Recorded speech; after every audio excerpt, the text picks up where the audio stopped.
Good morning और 10 के दमदार ट्रेड्स में आपका स्वागत है। हर्षा और मैं रहेंगे आधे घंटे आपके साथ। और आज हमारे साथ शो में जुड़ने वाले हैं मानस जायसवाल और अमित सेठ, जो पिछले शो से हमारे साथ हैं।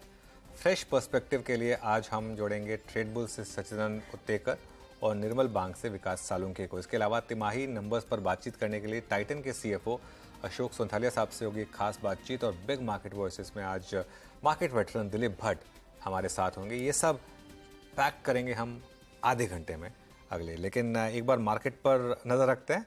और पिंग पोंग का गेम चल रहा है इस समय, और अप डाउन करते हुए निफ्टी अब वापस 27 पॉइंट नीचे।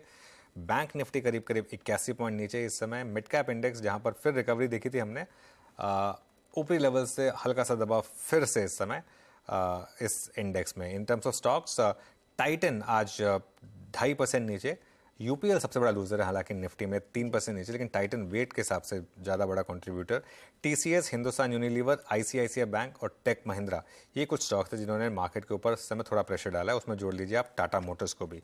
जहां पर गेंस इस समय, उनमें फार्मा स्टॉक सबसे ऊपर। सन फार्मा में 3% के gains, fresh 52 week high stock में। लाइफ टाइम हाई नहीं, लेकिन fresh 52 week high. I think lifetime high के भी काफ़ी करीब है अब ये स्टॉक। डॉक्टर रेड्डीज और सिप्ला में भी गेंस। उसके अलावा एनटीपीसी, बजाज ऑटो और आईटीसी, इसमें थोड़े से गेंस। एचडीएफसी बैंक कोशिश कर रहा है बैंक निफ्टी को सपोर्ट करने की। ब्रॉडर मार्केट में वेदांता का हाल खराब, 8% नीचे। उसके अलावा इंटरग्लोब एविएशन रिजल्ट के बाद थोड़ा स्लिप करता हुआ। गुजरात गैस नीचे। एचपीसीएल, डेल्टा कॉप, ये कुछ स्टॉक्स हैं हर्षता जहां पर डिक्लाइन। लेकिन तेजी सिर्फ फार्मा स्टॉक्स में। Aurobindo pharma, Lupin, Alkem labs, जो भी आपको पिक करना है एफएनओ में, इप्का लैब, सारे के सारे स्टॉक्स ऊपर। जी हम तो फार्मा स्टॉक्स आज थोड़ा सा आउट परफॉर्म करें, लेकिन बाकी बाजार में कुछ मुनाफा वसूली बैठ रही है। चलिए हमारे जानकार जो जुड़ गए हैं उनसे फटाफट से ट्रेड लेना शुरू करते हैं। सचिदानंद, गुड मॉर्निंग, बताइए आप क्या ट्रेड लेकर आए हैं हमारे लिए। Good morning Harshada, good morning Anuj ji. Clearly जिस तरीके से मार्केट की प्लेसमेंट है, मुझे लग रहा है 19,630 एक हर्डल हो सकता है ड्यूरिंग द डे। बट जिस तरीके से सपोर्ट्स भी यहाँ पर एविडेंट है, मुझे लग रहा है 19,430 के नीचे जब तक स्लिपेजेस आती नहीं है तब तक फॉलो थ्रू सेलिंग नहीं होनी चाहिए। एंड मार्केट कहीं पर जाकर आज स्टेबिलिटी ही डिस्प्ले करेगा। रिलायंस मुझे लग रहा है यहाँ पर एक काफी इंपॉर्टेंट जंक्चर पे है। पिछले अगर 3 हफ्तों का डेटा देखें तो 2470-75 के आसपास इसने काफी समय बिताया है। इस पर्टिकुलर सपोर्ट को काफी बार रीटेस्ट किया है। एंड जिस तरीके से आज सुबह सुबह डेटा नजर आ रहा है, उसी पर्टिकुलर लेवल से एक अच्छा रिबाउंड है। 2500 के आसपास अभी भी काफी कॉन्फिडेंट पुट राइटिंग है। तो मुझे लग रहा है इमीडिएट बेसिस पे ये जो बेस का कंफर्मेशन है, तो उसके वजह से यहाँ पर फ्रेश लॉन्ग पोजीशंस बनाने की सलाह होगी। हमने हमारे क्लाइंट्स को भी ये रिकमेंडेशन दी है। बट पोजिशनली मुझे लग रहा है लगभग जिस तरीके से डेटा प्लेस्ड है, जब तक 2475 यहाँ पर डिफेंडेड है, तब तक बड़ी वीकनेस स्टॉक में नहीं आनी चाहिए। एंड कहीं जाकर यहाँ से एक अच्छा पुल बैक या फिर एक अच्छे रिवर्सल की गुंजाइश होगी। सो 2530 के इंट्राडे टारगेट के लिए प्लस 2580 के पोजिशनल टारगेट के लिए रिलायंस में लॉन्ग पोजिशन बनाने की सलाह होगी। स्टॉप लॉस आपको 2470 पे लगाना है। यहाँ से जो सेकंड स्टॉक मेरे रेडार पे है वो है एल&टी टेक्नोलॉजी सर्विसेज का। यहाँ पर भी एक काफी स्टेबल ट्रेंड रही है। कल के सत्र में जितनी वोलेटिलिटी हुई थी उसके अंदर ही आज की प्राइस एक्शन डेवलप हो रही है। एंड 30 मिनट्स चार्ट पे अगेन एक kind of a contracting formation है। जल्दी इस पर्टिकुलर स्टॉक में भी एक ब्रेकआउट की उम्मीद होगी। जिस तरीके से ओवरऑल डेटा प्लेस्ड है, मुझे लग रहा है इवेंचुअली 4300 के आसपास के स्विंग्स बनने चाहिए। ट्रेडिंग के लिहाज से टारगेट होगा 4220 का। एंड एल&टी टेक्नोलॉजी सर्विसेज के फ्यूचर्स में भी खरीदारी करने की सलाह होगी। स्टॉप लॉस आपको 4096 पे लगाना है। तो एल&टी टेक सर्विसेज तेजी का ट्रेड, टारगेट आपके लिए 4300 4320 का रहेगा। और रिलायंस इंडस्ट्रीज पर भी बुलिश है इस समय। सचिदानंद, ध्यान रहे अगर आप आरआईएल में ट्रेड ले रहे हैं, एक इंडिपेंडेंट एडवाइजर से भी बातचीत जरूर करें, क्योंकि जो आप चैनल देख रहे हैं ये नेटवर्क 18 का हिस्सा है और नेटवर्क 18 का स्वामित्व प्रबंधन आरआईएल के हाथ में है। तो वो हमारी तरफ से डिस्क्लोजर। विकास, गुड मॉर्निंग, आपके ट्रेड। गुड मॉर्निंग हर्षदा जी। देखो, ओवरऑल मार्केट जो है एक सपोर्ट जोन में आ चुका है। ऊपर में जैसे 1900 600 इमीडिएट रेजिस्टेंस फेस कर सकता है। लेकिन स्टॉक स्पेसिफिक बात करें तो मुझे लगता है कि यहाँ पे लॉरिस लैब जो है इसमें एक वीकली ब्रेकआउट देखने को मिला। मुझे लगता है कि जब से ये ब्रेकआउट हुआ है, लास्ट 2 ट्रेडिंग सेशन में 200 डीएम के ऊपर भी ट्रेड कर रहा है, तो लॉरिस लैब यहाँ पे बाय कॉल करना है। ऊपर में मुझे लगता है 400-410 के टारगेट यहाँ पे लॉन्ग स्लैब में आते हुए देखने को मिल सकते हैं। नीचे में जो अभी स्टॉप लॉस यहाँ पे रिकमेंड करूंगा 362 के आसपास का, तो 362 के स्टॉप लॉस पे लॉन्ग स्लैब को यहाँ पे बाय करना है। दूसरा मेरा रहेगा बाय कॉल नवीन फ्लोरो में आज हमने देखा है कि वापस जो ये पूरे वीक में एक पॉजिटिव रुझान देखने मिल रहा है, वो टू यहाँ से आगे भी कंटिन्यू रह सकता है। ऊपर में 48-40 के आसपास के टारगेट यहाँ पे आते हुए देखने मिल सकते हैं। नीचे में जो यहाँ पे स्टॉप लॉस रिकमेंड करूंगा वो है 45-70 के आसपास का। आज भी इंट्राडे में एक अच्छा मूव यहाँ पे देखने मिल रहा है, तो मुझे लगता है कंटिन्यू करेगा। ऊपर में 48-40 के आसपास के टारगेट यहाँ पे नवीन फ्लोरो में भी मुझे लगता है आते हुए देखने। नवीन फ्लोरिन शानदार शानदार मूव्स यहाँ पर क्लियरली, और काफ़ी शॉट्स फंसे यहाँ पर। उस दिन जब नंबर्स ख़राब लगे, निकल के ही आया था कि उनका एक प्लांट बंद हो गया था, इसकी वजह से नंबर्स ख़राब रहे। जैसे ही उन्होंने कॉन कॉल में ये बात बोली, स्टॉक उसी दिन 10% ऊपर, और उसके बाद भी स्टॉक ने रुक के मुड़ के पीछे देखा नहीं। चलिए मानस, आपकी ट्रेड्स क्या होंगे इस समय की? अनुज जी, देखिए, एक बाय और एक सेल रिकमेंडेशन है, तो डेफिनेटली फार्मा और हेल्थ स्पेस काफी बेहतर लग रहा है, तो इक्का लैब में खरीदारी करनी है। इसके फ्यूचर में खरीदारी कर सकते हैं, क्योंकि 2 दिनों की कंसोलिडेशन के बाद हमें एक फ्रेश ब्रेकआउट देखने को मिला है। तो इक्का लैब में खरीदारी करिए। 894 का आपको स्टॉप लॉस लगाना है, और ऊपर की तरफ 955 955 रुपए के टारगेट सेट करने हैं। बिकवाली करनी है इंडिगो में। देखिए, इंडिगो ने अपने 50 डे मूविंग एवरेज को ब्रेक किया है। लोअर टॉप लोअर बॉटम का ट्रेंड चार्ट पे क्लियरली दिख रहा है, तो इसके फ्यूचर पे आप बिकवाली कर सकते हैं। 2465 के भाव चल रहे हैं, करंट लेवल्स पे आप बिकवाली करिए।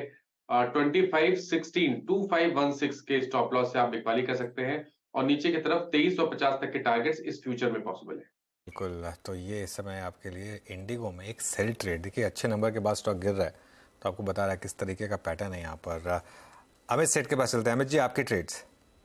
जी अनुज जी, इस समय मेरी नजर एसीसी पे है। एसीसी ने एक नेकलाइन ब्रेकआउट दिया था 1 से 2 दिन पहले, सारे अपने इंपॉर्टेंट मूविंग एवरेजेस के ऊपर ट्रेड कर रहा है।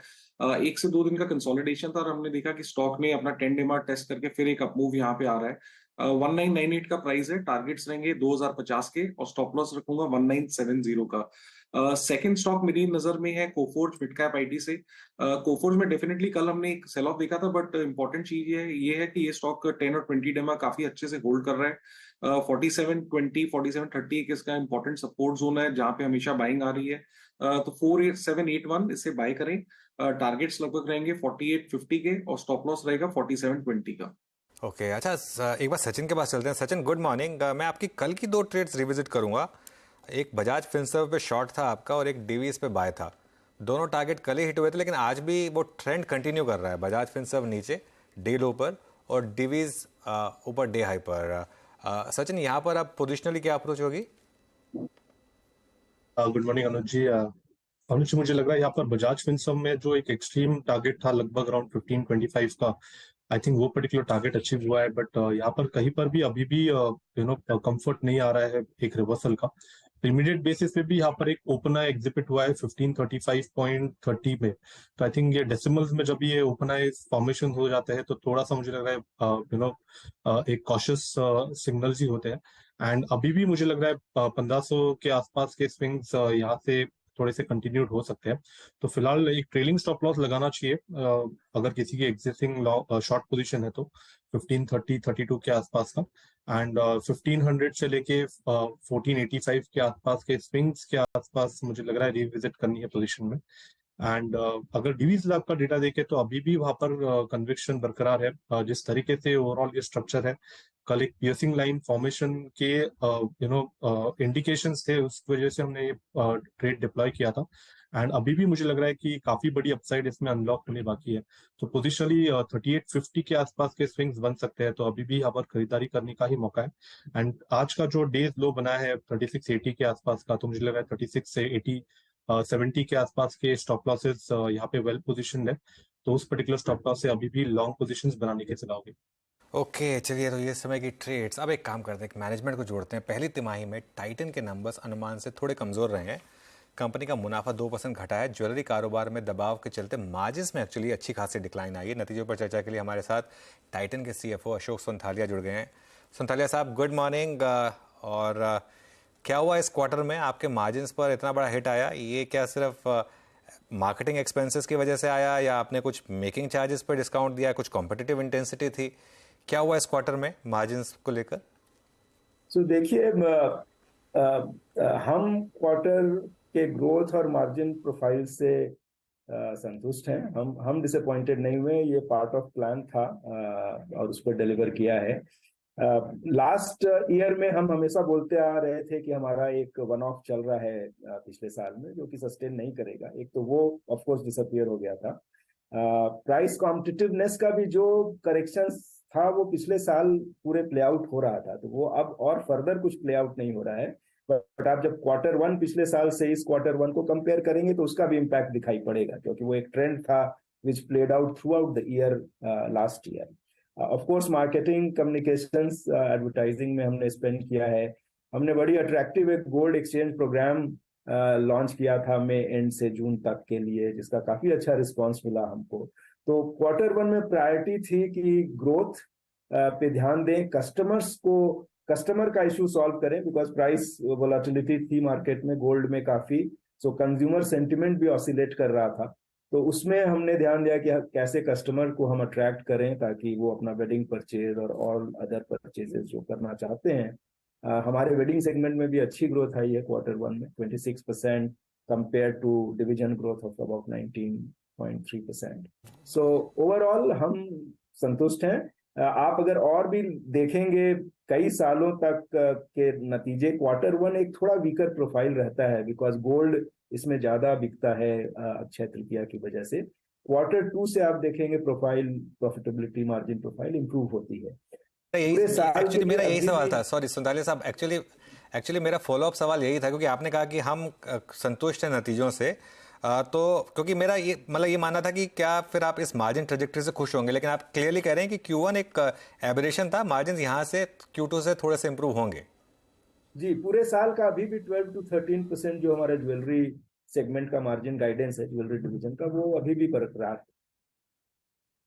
लेकिन Q2 में क्या उतनी डिमांड देखने को मिलेगी अशोक जी? क्योंकि कई सारे लोग और आपके कॉम्पिटिटर्स भी कह रहे हैं या फिर प्रिपेयर कर रहे हैं कि अधिक मास के चलते थोड़ा सा इम्पैक्ट आ सकता है। आप ऑन ग्राउंड क्या उसका कुछ असर देख रहे हैं? जी, हमने जुलाई महीने का जो हमारे पास नंबर्स हैं वो क्वार्टर वन के ही लाइन में है, मतलब it's a very very good growth which we have witnessed. Quarter two में हमारा जनरली ज्वेलरी पे, डायमंड ज्वेलरी पे एक्टिवेशन रहता है, उसके चलते मार्जिन प्रोफाइल भी अच्छी रहती है, बिकॉज डायमंड का हमारा प्रोडक्ट मिक्स इम्प्रूव हो जाता है इस टाइम में। अभी तक सब कुछ ठीक चल रहा है, लेकिन customer sentiments do oscillate, what we have been seeing. Whenever they are ready, we have solutions, we have offers, we have designed for them, and हम maximize करते हैं उस पीरियड में जब हमको लगता है कि कस्टमर सेंटिमेंट अच्छा है। अशोक जी, मैं आपसे ये भी समझना चाहूंगी कि फिर फाइनल ईयर के लिए FY24 के लिए आप क्या अनुमान लगाकर चल रहे हैं? औसतन किस तरह की रेवेन्यू ग्रोथ देखने को मिलेगी? और इस समय आपका मार्केट शेयर रफली 7% के आसपास का है। क्या ये 10% के ऊपर ले जाने की कोशिश रहेगी आपकी? वो कब तक आता आप देख रहे हैं? सो देखिए, FY22 के बेस पे हमने एक लक्ष्य दिया था कि FY27 तक, जो कि 5 साल, 2.5x ज्वेलरी बिजनेस का स्केल हो जाएगा, जो कि 22 में ऑलरेडी अच्छे लेवल पे स्केल पे थे। हमने बोला यहाँ से हम 2.5x इसको करेंगे 5 साल में, विच मीन्स कि high teen CAGR is the run rate. FY23 जो कि पहला साल था, उसमें काफी अच्छा CAGR रहा। So high teen CAGR year on year हमारा एस्पिरेशंस है, हमारी टारगेट है, हमारा सारा एक्शन उस पे ओरिएंटेड है। फाइनली क्या डिलीवर होता है, some up downs can happen which we don't control, but on a long term basis FY27 का जो 2.5x का हमारा गाइडेंस है, हम उस पे काफी अच्छा प्रोग्रेस कर रहे हैं। अभी तो हम रन रेट से आगे ही चल रहे हैं। So some buffer we have created in, I would say, in first 5 quarters for that 5 year journey. दो और अपडेट, एक तो आई केयर बिजनेस या आईवेयर बिजनेस में जो कंपटीशन अब काफ़ी बढ़ रहा है और लेंसकार्ट काफ़ी एग्रेसिव क्लियरली दिखाई दे रहा है, उससे क्या इम्पैक्ट आ रहा है, वहाँ पर एक अपडेट। और जो आपका साड़ी का बिजनेस है, वो मेरे ख्याल से पिछले क्वार्टर आप मेरी जब बात हुई थी तो आप उसमें बहुत बुलिश थे, वो बुलिशनेस इंटैक्ट है क्या अभी भी? ओके, सो पहले आईवेयर की बात करते हैं। हमारा देखिए, ये मानना है कि हम प्रॉफिटेबल ग्रोथ चाहते हैं बिजनेस में, तो प्रॉफिट तो आ रही है बिजनेस में, ग्रोथ अभी भी लो डबल डिजिट है। हम चाहते हैं कि वहां पे भी हम high tin double digit growth deliver कर पाएं। अभी तक इस क्वार्टर में नहीं हो पाया है, आगे देखते हैं क्या होता है, लेकिन it will always be a profitable growth target for us. some adjustments for competitiveness, some product mix between house brand, international brand, all those things are being done. Sunglass के लिए हम देख रहे हैं कि कैसे और हम उसको कर सकते हैं, सनग्लासेस पे कुछ कर सकते हैं नया क्या। तो वो सब कुछ बिजनेस सोच रहा है, चल रहा है, कर रहा है। अल्टीमेटली हाई टीन ग्रोथ का लक्ष्य वहां भी है, with a good mid tin profit margin which is 15%। This quarter हमने शायद 17-18% का डिलीवर किया है, but mid tin profit margin, high tin growth का लक्ष्य है। अभी तक ग्रोथ में हमें थोड़ी तकलीफ हो रही है, I admit. As far as Taneira is concerned, Taneira is progressing well. अब अभी 47 स्टोर्स 25 शहर में हो गए हैं। I think they open 6 more stores in this quarter. Apparel segment in this quarter was slightly under distress, but हम अभी भी बहुत स्केल के हिसाब से छोटे हैं, तो वो हमको बहुत बॉदर नहीं करता है। हम एक नई चीज क्रिएट करने की कोशिश कर रहे हैं, नया customer proposition, value proposition create करने का कोशिश कर रहे हैं। हम वीवरसाला के थ्रू हैंडलूम और हैंड क्राफ्टेड आर्ट को प्रमोट करने का कोशिश कर रहे हैं। तो ये सब जो मैक्रो इन्वायरमेंट या अपैरल सेगमेंट बहुत स्लो था क्वार्टर 1 में, हमको उतना बॉदर नहीं करता है। लॉन्ग टर्म लक्ष्य चल रहा है और उस हिसाब से तनेरा एक्सपैंड करेगा। तनेरा में जो कस्टमर आए हैं वो फीडबैक बहुत अच्छा है, उन्हें डिजाइन पसंद आ रही है, उन्हें हमारा वीवरसाला का इनिशिएटिव पसंद आ रहा है। So let us see how does it progress. Sunthalia साहब, अगर एक अपडेट आप अपने वॉच सेगमेंट पर भी दे सके, क्योंकि वहां पर मार्जिन्स 11.5% पर आए हैं। आप उम्मीद कर रहे हैं 12 से 14% के मार्जिन्स। क्या उस ट्रैजेक्टरी में Q2 ऑनवर्ड्स आप मूव करेंगे? और साथ ही आपने कॉन कॉल में मेंशन किया कि आप हिंदी बेल्ट और ईस्टर्न इंडिया पर ज्यादा फोकस करेंगे, तो आपके जो नए स्टोर एडिशंस आएंगे, क्या इन्हीं इलाकों में ज्यादा हम देखेंगे बाकी साल में? सो क्वार्टर 1 में वॉच डिवीजन में एक प्रोविजन था वेरिएबल सेगमेंट में, उसका इम्पैक्ट मार्जिन पे 1% का था। तो otherwise 12.5% was a normal margin for quarter 1, and going forward for other 3 quarters also I would imagine 12 to 13%, 13.5% का मार्जिन प्रोफाइल रहना चाहिए इस बिजनेस में। I don't remember that in watch division we talked about specifically कि हम east या mid India में करेंगे। का आउटलुक ये था कि आपका फोकस एरिया हिंदी बेल्ट और ईस्ट इंडिया पर रहेगा। I think it's perhaps for the whole company as a, or the jewelry business. Jewelry business did well in quarter 1 in East India and that belt, but that's not the only focus area. We continue to focus on many India, particularly in jewelry and watch segment की strategy wearable में we have a vast, so wearable is a online category. 70% sales online के through होती है, 30% on ground होती है, और उसमें हमारा वास्ट डिस्ट्रीब्यूशन नेटवर्क ऑलरेडी है वॉच का। हम नए चैनल्स में भी एंट्री कर रहे हैं, so that widely even that 30% which is on ground can be very very widely distributed, and lot of lineup of new product, new watches with new kind of features, and how do we create some differentiation in already crowded market और crowded similar looking kind of market, वो हम कोशिश कर रहे हैं और आप कुछ नतीजे देखेंगे आने वाले क्वार्टर में। As far as analogue watches are concern, we are definitely seeing जो प्रीमियम साइड है वो बहुत अच्छा कर रहा है, हमारा हिलियोस चैनल बहुत अच्छा कर रहा है। तो अभी तक जो टाइटन वॉच आइदर मास में सोनाटा के थ्रू था, and then Fastrack youth and mid premium segment में हम टाइटन के थ्रू थे। हम ग्रेजुअली प्रीमियम सेगमेंट को मोर एंड मोर एड्रेस करेंगे। आप अगेन अगले 3-4-5 क्वार्टर में आप कुछ concrete action Titan from the house of Titan आप देख सकते हैं on the premium segment of watches. Sunthalia साहब, बहुत बहुत शुक्रिया आज हमारे साथ जुड़ने के लिए, और आपको अगले कुछ क्वार्टर्स के लिए all the best. Thank you very much Anuj and चलिए एक छोटा सा ब्रेक लेंगे और उसके बाद दिलीप भट्ट जुड़ेंगे हमारे साथ बिग मार्केट वॉइसेस में।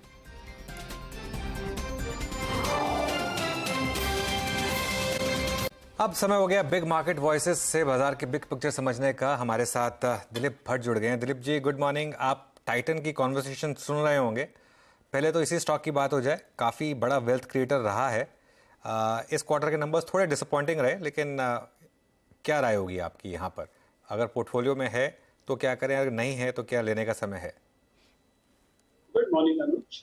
अनुज जी, मुझे लगता है ये टाइटन का रिजल्ट भले ही कमजोर थोड़ा बहुत आया एक्सपेक्टेशन के मुकाबले, और मैंने जिस तरह से सुना उन्होंने एक दो रीजंस भी दिए, लेकिन जो स्केल पे वो काम कर रहे हैं ये बहुत स्वाभाविक है कि एक दो क्वार्टर शायद मिस हो जाए तो कोई बड़ी बात नहीं है, लेकिन अभी भी इसमें एक इन्वेस्टमेंट करना चाहिए। अगर आपको आपका कोर पोर्टफोलियो बिल्ड करना है तो उसमें टाइटन जरूर होना चाहिए। यहाँ से ऐसा है कि टाइटन शायद नेक्स्ट 2 to 3 years में will still give significantly above average returns और मार्केट को जरूर आउट परफॉर्म करेगा। मुझे पर्सनली लग रहा है कि शायद यहाँ से एक 18-20% कंपाउंडेड CAGR रिटर्न्स दे सकता है वो नेक्स्ट 2 to 3 years, और इसको जरूर एक पोर्टफोलियो में रखना चाहिए। बिकॉज अगर आप देखें कि उसके आईवेयर है, वॉच सेक्शन है, फिर जो नए सेगमेंट में जा रहे ज्वेलरी की तो बात ही अलग है, लेकिन सब सेगमेंट में gradually they are becoming a lot more profitable. और अभी जो सारी का भी जो नया बिजनेस किया है उन्होंने, I think that also gradually will come into play. और जिस तरह से ये द एंटायर स्ट्रक्चर बना रहे हैं, Titan certainly can give a big returns in the years to come. तो टाइटन बड़े रिटर्न्स आपको आगे दिलाएगा। Dilip ji, good morning. ये जो इम्पोर्टेड कंसर्न्स भारतीय बाजारों पर हावी हुए हैं और जो करेक्शन देखने को मिला है कलर आज में, फार्मा कंपनियां फिर से फ्रंट फुट पर आ गई हैं। हमने वैसे भी यहाँ पर देखा था कि अर्निंग्स में बेहतरी की उम्मीद जग रही थी। आप क्या अपना एक्सपोजर इस स्पेस में बढ़ाएंगे, कंसिडरिंग नंबर्स में इंप्रूवमेंट है और ऑफ कोर्स एक डिफेंसिव स्पेस है ही? आपने कौन सा सेक्टर बोला? फार्मास्यूटिकल। हेलो दिलीप जी, आवाज आ रही है मेरी आपको? मैं फार्मास्यूटिकल्स की बात कर रही हूँ, औरोबिंदो, लुपिन, सन फार्मा। हर्षदा जी, मुझे लग रहा है कि शायद pharmaceuticals have already come back into the reckoning। अगर हम देखें कि इस साल फार्मास्यूटिकल इंडस्ट्री में से काफी अच्छे टॉप 5-6 कंपनीज ने काफी अच्छे रिटर्न दिए हैं, and Sun has just reached a multi year high. मुझे लग रहा है कि शायद यहाँ से in terms of taking in pharma, मुझे लग रहा है दिवीज एकदम फोर फ्रंट में रहना चाहिए। दिवीज में शायद यहाँ से भी वो आने वाले 3-4 सालों में मल्टी बैगर की उम्मीद कर सकते हैं, क्योंकि जिस तरह से उसको जो अपॉर्चुनिटीज मिले हैं यूरोप में because of the problems in Europe, और जिस तरह से उसके पास जो स्पेयर कैपेसिटी है और जिस तरह से वो मैन्युफैक्चर कर सकता है वेरियस मॉलिक्यूल्स, मुझे लगता है DB certainly looks the pick of the lot. और यहाँ से भी लग रहा है कि सन फार्मा में भी जरूर देखना चाहिए। I would say that Laurus also looks pretty interesting from the current levels, and pharma sector as such आने वाले 1-2 सालों में शायद will come back into the reckoning in a reasonably big way। Okay, pharma sector की बात होगी। शानदार moves रहे हैं यहाँ पर, डेवीज, लॉरस, इन सब स्टॉक्स में। अच्छा, मार्केट बाय द वे एक बार नजर रखिए, बैंक निफ्टी अब करीब 200 पॉइंट नीचे आया है। दिलीप जी, एक कंसर्न जो मार्केट की रही है कि इतने शानदार नंबर्स के बावजूद बैंकिंग स्टॉक्स में 1-2% का भी मूव नहीं आया। HDFC बैंक तो 100 रुपये गिर गया, ICICI बैंक 1000 क्रॉस नहीं कर पाया, SBI नंबर से पहले गिर गया। क्या एक रिस्क है कि अब बैंकों की पीक अर्निंग्स जा चुकी हैं, स्पेशली मार्जिन्स को लेकर, और कितनी जस्टिफाइड होगी ये कंसर्न? आई थिंक बैंकिंग ने जरूर एक अच्छा परफॉर्मेंस दिया है विदाउट एनी डाउट, और वो जो गुड परफॉर्मेंस जो हमने देखा पिछले साल के 3rd और 4th क्वार्टर में, वो 1st क्वार्टर में अच्छी तरह से कंटिन्यू हुए हैं। अगर ये मान के चले कि NIMS have peaked out, possibly yes. अगर ओवरऑल कंपोनेंट भी देखें कि एक रिटेल सेक्टर है जो बहुत कंट्रीब्यूट कर रहा है, और विद इन रिटेल जो पर्सनल लोन है, जो क्रेडिट कार्ड का सेगमेंट है, जो जिस तरह से जो अनसिक्योर्ड कहा जाता है, वो एक काफी अच्छा ग्रोथ बता रहा है, और जहां पर निम्स बहुत अच्छे हैं। और जिस तरह से RBI भी नजर रख रही है ओवरऑल, तो लग रहा है कि शायद ये एक सेक्टर के ऊपर रिस्क वेट जरा बढ़ा देंगे उन लोग। That is a very much a possibility. लेकिन ये भी एक फैक्ट है कि most of the stocks except for HDFC काफी अच्छे मूव बता चुके हैं इस साल, और शायद ये रिजल्ट के ऊपर थोड़ा बहुत प्रॉफिट बुकिंग बहुत ही स्वाभाविक है।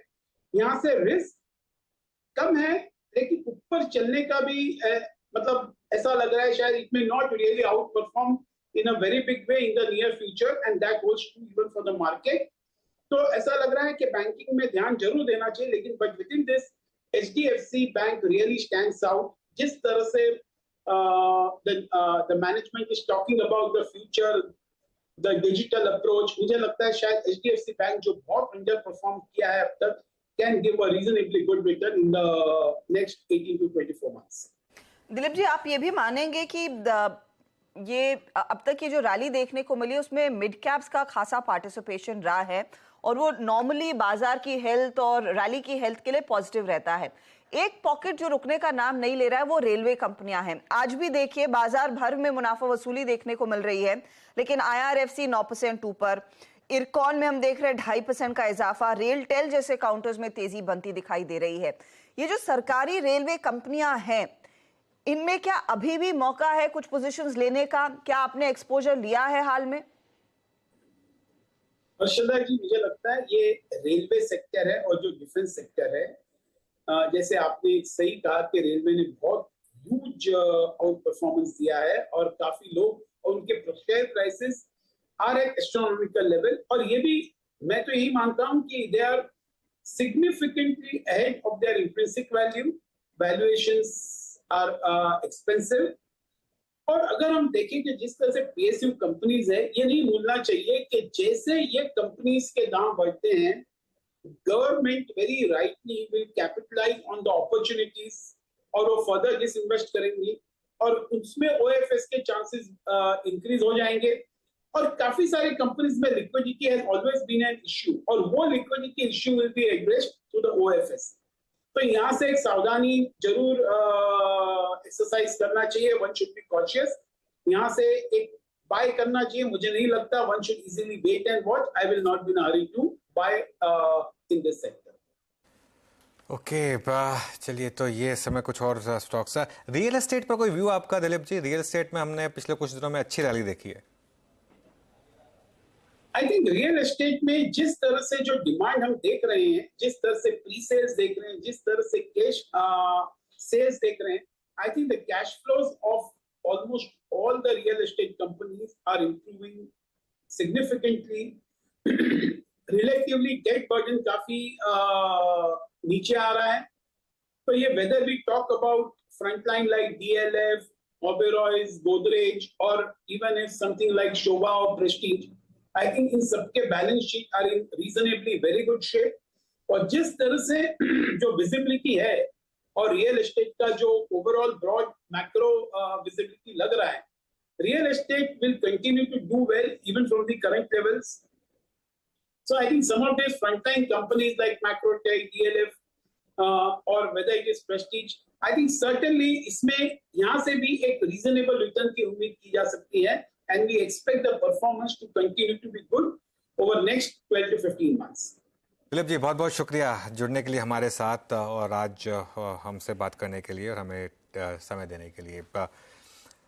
और मार्केट अब डे लो पर, और देखिए किस तरीके का एक, जैसे हम डिस्कस करते पिंग पोंग गेम हजता 19473 अब निफ्टी पर, और बैंक निफ्टी अब डे लो पर 44787।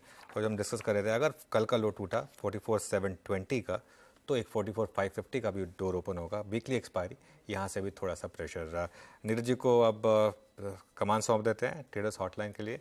Neeraj ji, over to you. थोड़ा सा टफ दिन मार्केट के लिए, क्या लगता है निफ्टी में आज कौन सा लेवल देख के रखना है? देखिए लेवल का इतना सिग्निफिकेंट